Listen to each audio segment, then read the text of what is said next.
It's 3:05 a.m. The house is quiet, the lights are off, and the rest of the world is asleep.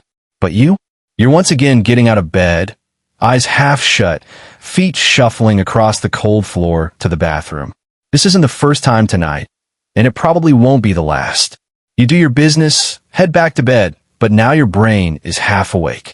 You stare at the ceiling, frustrated, knowing you'll feel groggy when morning comes. If this is happening to you night after night, you are not alone. And more importantly, you're not just getting older. I'm Dr. Samuel Boyd, a board-certified urologist practicing right here in the United States. And as someone who has treated thousands of men with this exact issue, I'm telling you now, waking up frequently at night to urinate is not just annoying. It can be a sign of deeper health concerns. That's why I'm practically begging you to stay with me through this video. Let me tell you about one of my patients, Mr. Lewis, a 69-year-old retired engineer from Illinois. By all accounts, Lewis was in good health. He walked daily, played with his grandkids, and stayed on top of his routine checkups. But he was waking up 3 to 4 times a night to urinate. It started a few years back with one nightly trip and slowly became worse. At first, he brushed it off. Just age, he said. But the sleep loss started to catch up. He became forgetful, irritable, and constantly tired. His wife noticed it too. She was waking up every time he did. Eventually, it started affecting his quality of life. He came to see me, expecting a simple answer, like maybe a prescription. But what we found surprised even him. The reason so many older adults, especially men, wake up multiple times at night to urinate is due to a condition called nocturia. It's defined as waking up 1 or more times at night, specifically to urinate. Now, if this happens once in a while, that's normal. But if it's happening 2 or more times every night, it can significantly disrupt your sleep architecture, energy, and even your long-term health. And yet, millions of men in America silently suffer through it because they think it's just a part of aging. It's not. Nocturia can be caused by several overlapping issues. The most common is benign prostatic hyperplasia, or BPH, an enlarged prostate. As men age, the prostate often grows and presses against the urethra, making it harder to fully empty the bladder. So even though you pee, your bladder still has some urine left, and it fills up faster, triggering another bathroom trip. That's the part most men know about. But here's what many don't realize. Your prostate might not be the whole story. Another major factor is nocturnal polyuria. This is when your body produces too much urine while you sleep. In a healthy adult, urine production slows down at night. But in some people, especially those with heart issues, diabetes, kidney disease, or even untreated sleep apnea, this regulation is off. Your body dumps fluids into the bladder at night, and boom, you're up every few hours.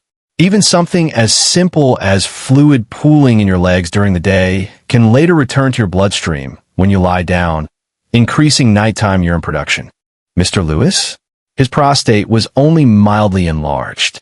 The real culprit was a combination of poor sleep, high salt intake, and fluid overload in the evening. His kidneys were overproducing urine at night because his heart wasn't pumping efficiently when he laid down. It wasn't a prostate pill he needed. It was a full strategy.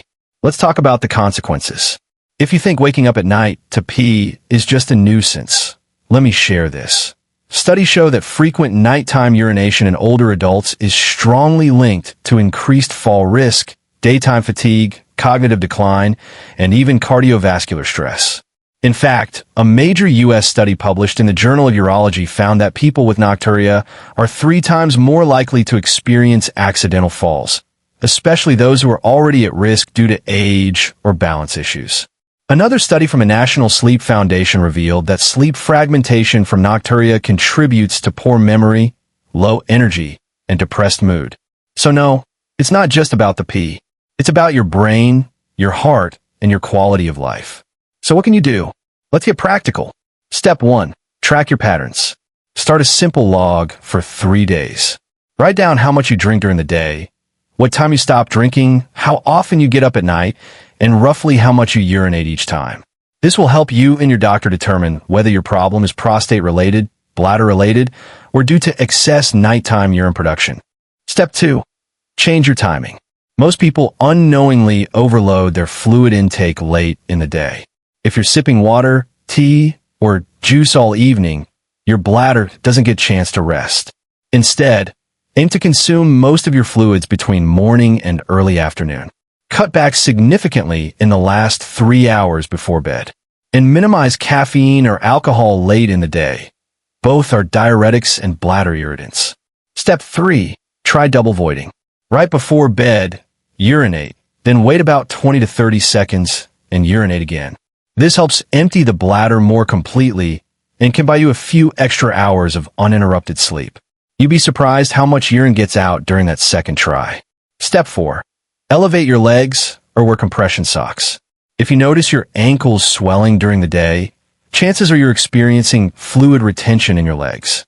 When you lie down, that fluid re-enters your circulation and ends up in the bladder. Elevating your legs for 30 minutes in the early evening or using compression socks can help reduce this leg fluid shift. Step 5. Talk to your doctor about medications and testing. Depending on the underlying cause, you may benefit from medications like alpha blockers to relax the prostate or desmopressin to reduce nighttime urine production. In some cases, further evaluation for sleep apnea or cardiovascular issues is warranted. But these treatments only work when they're targeting the correct cause, which is why tracking and identifying patterns is so important. In more advanced cases of BPH, there are outpatient procedures like UroLift or Rhizome that can relieve prostate pressure without the risks of major surgery. These are typically done right in the office and have very short recovery times. But again, only if BPH is truly the core problem. Back to Mr. Lewis.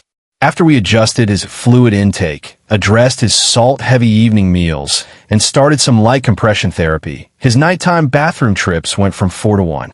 We also discovered mild sleep apnea and began treatment. Within 6 weeks, he reported better sleep, sharper thinking, more energy during the day, and best of all, his wife said he stopped snoring and waking her up too. So here's my message to you. Don't ignore this. Waking up repeatedly at night to urinate isn't just annoying. It's your body trying to tell you something. It could be your prostate, your bladder, your heart, or your kidneys. It could be your sleep. And the longer you wait to act, the worse it tends to get. But the good news? There's so much you can do, starting today. If you found this video helpful, I invite you to subscribe to this channel right now. That's the best way to make sure you don't miss future videos on men's health, prostate care, bladder wellness, and practical steps to improve your sleep and energy. And if you know someone, maybe your dad, your uncle, or your older brother, who keeps complaining about waking up to pee, send them this video. It could change their life.